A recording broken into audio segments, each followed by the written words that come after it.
8 से 10 घंटे डेली पढ़ाई की निकालना चाहते हो, एसएससी बैंकिंग सारे एग्जाम सर पे है लेकिन टाइम टेबल ही सेट नहीं हो पा रहे, तो ये वीडियो आपके लिए है। देखो, एग्जाम से 15-20 दिन पहले एक महीने का टाइम ना सबसे इंपॉर्टेंट होता है। इस टाइम पीरियड में जितनी ज्यादा मेहनत करेगा ना उसके चांसेस उतने होंगे एग्जाम क्लियर करने के। तो चलिए अब बात करते हैं ऐसे टाइम टेबल की जिसको आप फॉलो कर सकते हो बिना बर्नआउट हुए। सबसे पहले उठते ही ना फ्रेश होकर सीधा पढ़ाई पे बैठना है, क्योंकि वो टाइम आपका बेस्ट होता है। अगर आपने वो 2-2.5 घंटे निकाल लिए तो आपको लगेगा पूरा दिन आपके कंट्रोल में है। लेकिन अगर वो टाइम निकल गया तो आपको सीधा ना शाम के 4 बजते नजर आएंगे कि लोग दिन तो चला गया, और फिर रिग्रेट होना स्टार्ट हो जाएगा। तो जो क्रक्स है ना वो ये है कि जो सुबह उठ के आपने अपना सबसे डिफिकल्ट वाला काम निपटाना है। कुछ हैवी नहीं खाना, कम से कम 2 से 2.5 घंटे का आप अपना स्लॉट रखो। कोशिश करो कि कोई फ्रूट वगैरह खा लो, आपका ब्रेन बढ़िया एक्टिवेट हो जाएगा। अब पहले स्लॉट के बाद आएगा आपका 1 घंटे का ब्रेक। उसमें सबसे पहले आपको नहाना है, क्योंकि आप 2-2.5 घंटे पढ़ के ना थक चुके हो।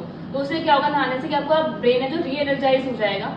फिर आप अपना ब्रेकफास्ट कर लो। ब्रेकफास्ट आपका high in protein and low in carbs होना चाहिए, क्योंकि अगर ज्यादा कार्ब्स खा लोगे तो नींद आए। अब दूसरे स्लॉट का टाइम हो गया, वो भी आपको अप्रोक्सीमेटली 2-2.5 आवर का रखना है। उसमें आप क्या कर सकते हो, अपने वीक सब्जेक्ट्स उठा सकते हो, या फिर कुछ वीडियो लेक्चर्स अगर देखने हैं या कोई कॉन्सेप्ट बिल्ड करना है तो वो कर सकते हो। अब आप खुद देखो कि आप ना 1-2 बजे तक ना अपने 5 घंटे कंप्लीट कर चुके हो पढ़ाई के, तो मोटिवेशन लेवल, कॉन्फिडेंस लेवल कितना हाई होगा आपका।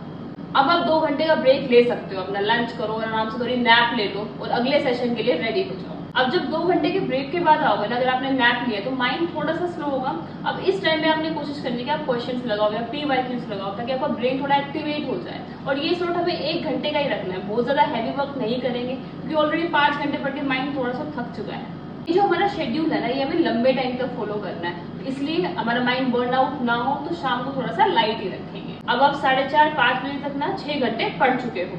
अब हम फिर से 1 से 1.5 घंटे का ब्रेक लेंगे। अब इसमें आपको कोशिश करना है कि कुछ ना कुछ फिजिकल एक्टिविटी करो। मैं तो मोस्टली से जिम चली जाती थी, आप कोशिश करो कि वॉक के लिए चले जाओ, लेकिन ये कोशिश जरूर करने की घर से बाहर जाओ, ताकि नॉर्मल हो जाए और नेक्स्ट सेशन के लिए रेडी हो जाए।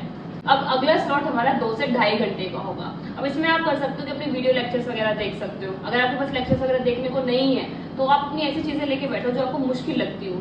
जैसे मैं अपने टाइम की बात करूँ तो मैं जीके लेके बैठी थी, लर्न करने वाला, रटने वाला काम। तो आप भी ये वाला चीज कर सकते हो। अब देखो, इतना प्रोडक्टिव डे के बाद, इतना पढ़ने के बाद है ना, माइंड हमारा रिवॉर्ड मांगता है। रिवॉर्ड में क्या आता है आजकल, फोन आता है। रात को फोन चलाने बैठोगे और पता ही नहीं लगेगा टाइम का।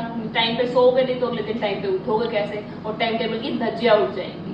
एंड आई नो कि 70 to 80% बच्चों के साथ जरूर होता होगा। तो अगर आप इस चीज से रिलेट करें तो कमेंट में आई रिलेट जरूर लिखें।